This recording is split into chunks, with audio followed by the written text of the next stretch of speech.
Hello दोस्तों, कैसे हो आप सभी। उम्मीद करता हूँ कि आप सभी अच्छे होंगे, मस्त होंगे और एकदम स्वस्थ होंगे। तो दोस्तों, आज की वीडियो हम आपके बीच में लेकर आ गए हैं हिंदी का पेपर, जो दोस्तों 2023 में हुआ था। और दोस्तों, हिंदी का पेपर हाई स्कूल का ये पेपर है। दोस्तों, इसका पेपर कोड है 801 DG। दोस्तों, जैसा कि आप देख सकते हैं यहाँ पर 801 DG दोस्तों इस पेपर का कोड है। और दोस्तों, इस पेपर में हम बताएं कि आपको किस तरह का पेपर हिंदी का आता है। अगर आपने 2-3 पेपर प्रैक्टिस सेट कर ली है हाई स्कूल के, तो दोस्तों 90 नंबर आपको आने से कोई नहीं रोक सकता थे। दोस्तों, इसमें समय की बात करें, समय आपको 3 घंटे 15 मिनट का मिलता है, वो तो आपको पता होगा। 15 मिनट दोस्तों आपके लिए निर्देश पढ़ने के लिए दिए जाते हैं। ये सावधानियाँ बहुत ही अच्छी तरह से दोस्तों आपको पेपर को पढ़ लेना है, क्योंकि 15 मिनट आपको केवल पेपर पढ़ने के लिए ही दिए जाते हैं। और उसके बाद दोस्तों आपको हल करना है। और एक बात मैं आपको बता दूं, आगे बढ़ने से पहले दोस्तों, आपको जो प्रश्न का उत्तर आता हो उसको पहले आपको लिख देना है, और जिस प्रश्न का उत्तर नहीं आता है उसको आपको बना करके सबसे बाद में लिख देना। इससे दोस्तों क्या होगा, काफ़ी चेक करने वाला हो वो स्पेस अगर आपकी काफ़ी कट पीट नहीं देखेगा तो आपको नंबर अच्छे मिल जाएंगे। तो चलिए दोस्तों, हम वीडियो को करते हैं शुरू। हमारा पहला क्वेश्चन है, रसमीमांसा के लेखक कौन हैं। तो रसमीमांसा के लेखक दोस्तों, रसमीमांसा के लेखक की बात करें तो हमारे आचार्य रामचंद्र शुक्ल जी हैं, जो कि दूसरे नंबर पर हैं, जैसा ही आप देख सकते हैं। अब दोस्तों, हमारा दूसरा क्वेश्चन है, तितली कृति की विधा है। तितली जो कृति है दोस्तों, वो किस वो विधा है, वो क्या किसकी विधा है, कहानी की, जीवन की, जीवनी की, या उपन्यास की। दोस्तों, हमारे यहाँ पर क्वेश्चन आ गए हैं उपन्यास, नाटक। तो दोस्तों, यहाँ पर ये इसकी बात करें तो ये हमारी उपन्यास है। दोस्तों, यहाँ पर तीसरा ऑप्शन बिल्कुल राइट है। और दोस्तों, हमारा तीसरा क्वेश्चन है, डॉक्टर राजेंद्र प्रसाद लेखक हैं। दोस्तों, जो राजेंद्र प्रसाद जी हैं वो लेखक किस कृति के हैं, किस रचना के दोस्तों लेखक हैं राजेंद्र प्रसाद जी। तो दोस्तों, इसमें हम बात करें, राजेंद्र प्रसाद जी हैं, जो आपको पता हो गांधी की देन, गांधी की देन कृति है, उसकी लेखक हैं। और दोस्तों, मैं आपको बता दूं, मैं केवल उसी का दोस्तों आंसर बताऊंगा जो क्वेश्चन जो केवल सही होगा। मैं चारों हुए दोस्तों आपको उत्तर नहीं बता पाऊंगा, क्योंकि दोस्तों इससे वीडियो काफ़ी ज़्यादा लंबी हो जाएगी। इसलिए दोस्तों, वीडियो भी लंबी ना हो, इससे क्या होता है दोस्तों, वीडियो भी बोर लगने लगती है। चलिए दोस्तों, हमारा पाँचवा क्वेश्चन, चौथा क्वेश्चन है, साहित्य और कला रचना है। साहित्य और कला रचना क्या है दोस्तों, इसमें ये पूछ रहा है ये किसकी है। तो दोस्तों, इसमें हम बात करें भगत शरण उपाध्याय की। दोस्तों, ये साहित्य और कला रचना है, जो रचना है साहित्य और कला, ये भगत शरण उपाध्याय की, जो हमारा ऑप्शन तीसरा सही है। और दोस्तों, शुक्लयुत्तर युग के लेखक हैं, जो शुक्लयुत्तर युग है उसके लेखक कौन है, ये हमसे पूछ रहा है। दोस्तों, हम पाँचवें में बात करें तो धर्मवीर भारती जी हैं, वो हमारे शुक्लयुत्तर युग के लेखक हैं, धर्मवीर भारती। डी राइट बिल्कुल सही आंसर है। तो चलिए दोस्तों, हम बढ़ते हैं आगे। दोस्तों रीतकाल कवि हैं। रीतकाल कवि आपको पता होगा, रीतकाल कवि कौन है। दोस्तों, इसमें बात करें रीतकाल कवि पद्माकर, जो दोस्तों हमारा राइट आंसर सी है। दोस्तों, पद्माकर रीतकाल कवि हैं। और दोस्तों, हम चलते हैं आगे। छत्रसाल दशक के रचयिता हैं, जो छत्रसाल रचना है उसके कौन दोस्तों रचयिता हैं। दोस्तों, इसमें छत्रसाल की बात करें, छत्रसाल में दोस्तों हमारे मतीराम भूषण गयानंद हरिऔषध। दोस्तों, इसमें सातवें में भी हमारा राइट आंसर बिल्कुल सही है, जो हमारे भूषण जी हैं। तो दोस्तों, इसमें हमारा भूषण बिल्कुल राइट आंसर है। और दोस्तों, हमारा आठवां क्वेश्चन, तार सप्तक के संपादक। तार जो सप्तक था वो दोस्तों आपको पता होगा 1942 में दोस्तों ये हमारा संपादित हुआ था। और दोस्तों, इसके लेखक कौन हैं, संपादक कौन हैं, वो दोस्तों हमारे सच्चानंद हीरानंद वात्सल्य अज्ञेय जी हैं, जो दोस्तों 1942 में उन्होंने प्रकाशित किया था। सुमित्रानंदन पंथ की रचना है, जो सुमित्रानंदन पंथ है उनकी कौन सी रचना है, इसमें ये पूछ रहा है सुमित्रानंदन पंथ की। तो दोस्तों, सुमित्रानंदन पंथ की बात करें तो उनकी युगवाणी है, वो उनकी रचना है, ऑप्शन बी राइट आंसर। और हमारा 10वां क्वेश्चन है, स्मृति की रेखाएं साहित्य की विधा, किस साहित्य की विधा, ये पूछ रहा है, स्मृति की जो रेखाएं हैं वो किस साहित्य की विधा है। तो इसमें हम बात करें संस्मरण, जो हमारा संस्मरण है वो बिल्कुल राइट आंसर है। संस्मरण स्मृति की रेखाएं साहित्य की विधा है। तो दोस्तों, हम चलते हैं आगे 10वें को। दोस्तों, हमारा 11वां क्वेश्चन है, करुण रस का स्थायी भाव लिखिए। दोस्तों, करुण रस जो है ये हर को दोस्तों पेपर में पूछा जाता है, इसलिए करुण रस का आपको पता होगा शोक। जो करुण रस होता है दोस्तों, उसमें करुणा दिखाई जाती है, निर्भय विस्मय शोक। दोस्तों, करुण रस में आपको पता होगा शोक दोस्तों होता है, करुण रस में दोस्तों शोक होता है, आपको पता होगा। तो हमारा ऑप्शन नंबर डी बिल्कुल राइट आंसर है। तो चलिए हम चलते हैं 12वें क्वेश्चन, पीपर पत्र सरिस मंडोला में अलंकार है। दोस्तों, जो पीपर पत्र सरिस मंडोला दोस्तों श्लोक, इसमें कौन सा अलंकार है, ये इसमें पूछा जा रहा। तो हम 12वें में बात करें तो 12वें में हमारा उपमा अलंकार है। दोस्तों उपमा अलंकार है, उपमेय में उपमा अलंकार है। तो चलिए दोस्तों हम 13वें क्वेश्चन पर चलते हैं। 13वां हमारा क्वेश्चन, सुन के पट के वैन प्रेम लपेटे अटपटे विसरे करुणा एन चितई जानकी लखन तनु। उपयुक्त पंक्तियों कौन सा छंद है? जो ये हमारा श्लोक दिया हुआ है इसमें कौन सा छंद है ये हमसे पूछ रहा है। दोस्तों यहाँ पर आपके दो ऑप्शन, दोस्तों यहाँ पर किधर गया दोस्तों, ये हमारा 13वां है। इसमें दोस्तों हमारा सोरठा बिल्कुल राइट आंसर है, जो हमारा बी ऑप्शन दिया हुआ है दोस्तों, सोरठा इसमें है दोस्तों। सुन के पट के वैन प्रेम लपेटे अटपटे इस श्लोक में। दोस्तों अब हमारा 14वां क्वेश्चन है, अनुचर शब्द में उपयुक्त उपसर्ग है। जो अनुचर है उसमें कौन सा उपयुक्त उपसर्ग है? दोस्तों अनुचर आपको पता होगा, अनु से मिलकर के बनता है अनुचर। दोस्तों इसमें उपसर्ग पूछ रहा है तो उपसर्ग हमारा अनु है। और दोस्तों हम चलते हैं आगे। तो दोस्तों आगे हमारा कौन सा क्वेश्चन है, प्रत्यय के प्रकार हैं। दोस्तों जो हमारे प्रत्यय हैं उसके कितने प्रकार हैं ये हमसे पूछ रहा है। प्रत्यय के 2 प्रकार होते हैं। और हमारा 16वां क्वेश्चन है, वेद पुराण में समास है। जो वेद पुराण है उसमें कितने समास हैं ये हमसे पूछ रहा है। वेद पुराण में कौन सा समास है, वेद पुराण में कौन सा समास है, वेद और पुराण। तो दोस्तों इसमें हम बात करें तो बिंदु समास हो जाएगा, बिंदु, जो कि हमारा राइट आंसर सी है। और प्रमोद शब्द का तत्सम रूप है। जो प्रमोद शब्द है उसका तत्सम रूप क्या है इसमें हमसे पूछ रहा है। तो हमारा दोस्तों इसमें हमारा हो जाएगा प्रमोद, जो हमारा राइट आंसर सी है, प्रमोद बिल्कुल आपका सही हो जाएगा। और हमारे 18वां क्वेश्चन है, इत्यादि में कौन सी संधि है? इत्यादि में संधि है, कौन सी संधि ये हमसे पूछ रहा है। इत्यादि, दोस्तों इत्यादि यड़ आदि, यड़ आदि, ये हमारा पहला ही ऑप्शन सही है। और हम चलते हैं अब 19वें क्वेश्चन पर। दोस्तों हमारा 19वां क्वेश्चन क्या कह रहा है, 19वां हमारा क्वेश्चन कह रहा है, फलेन शब्द का वचन एवं विभक्ति लिखिए। जो फलेन शब्द है उसकी वचन एवं विभक्ति आपको बतानी है, कौन सा वचन है और कौन सी विभक्ति है। दोस्तों वचन में हम बात करें तो एक वचन पंचमी विभक्ति हमारी दी गई है।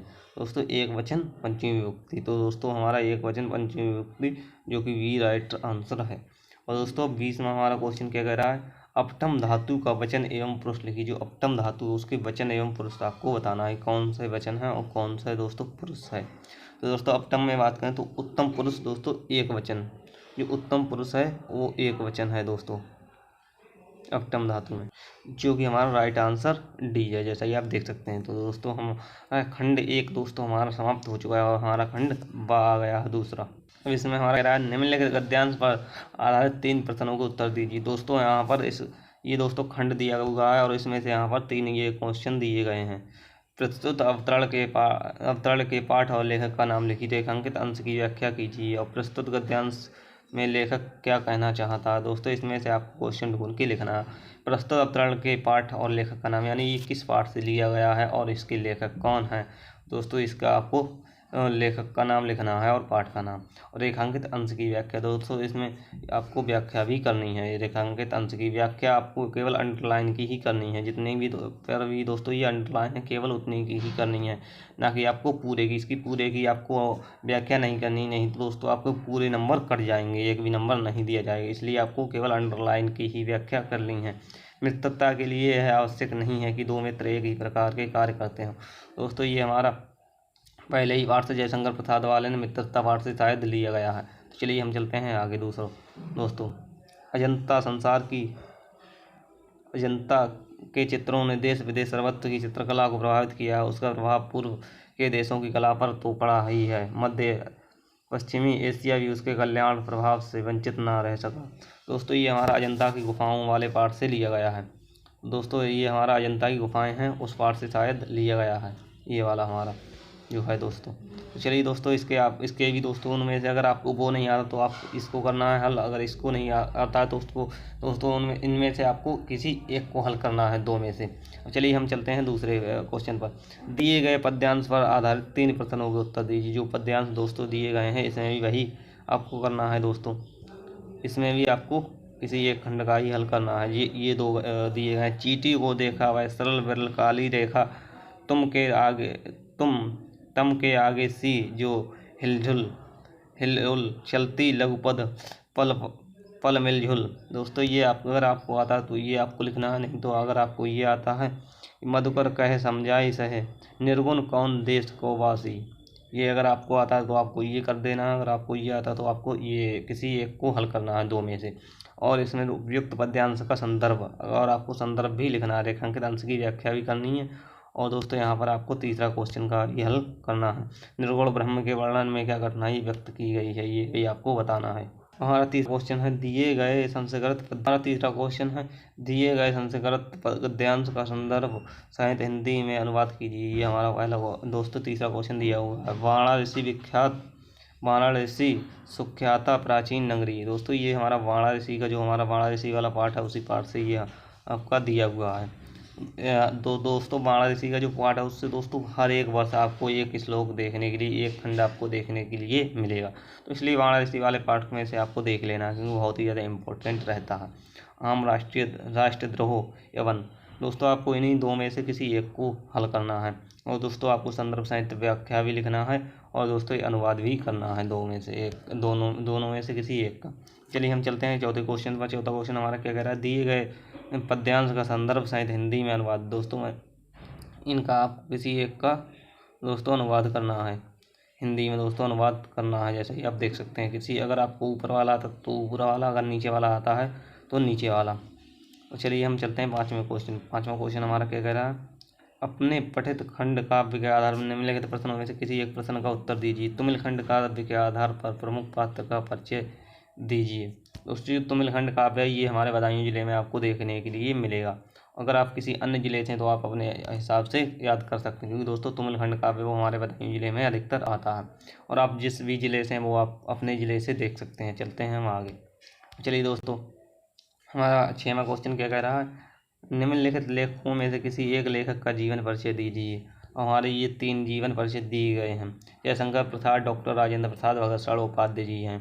दोस्तों किसी एक का इनमें से आपको जीवन परिचय लिखना है और एक रचना भी लिखनी है। जैसा कि आप देख सकते हैं यहाँ पर लिखा हुआ है, किसी एक की रचना भी लिखिए, एक रचना आपको केवल लिखनी है। आपको 2 रचना या 3 रचनाएं नहीं लिखनी है, केवल एक ही रचना लिखनी है, तभी आपको पूरे नंबर मिल पाएंगे। और चलिए दोस्तों हमारा खा क्या कह रहा है, निम्नलिखित कवियों में से किसी एक कवि का जीवन परिचय दीजिए और उनकी एक प्रमुख रचना का नामोल्लेख कीजिए।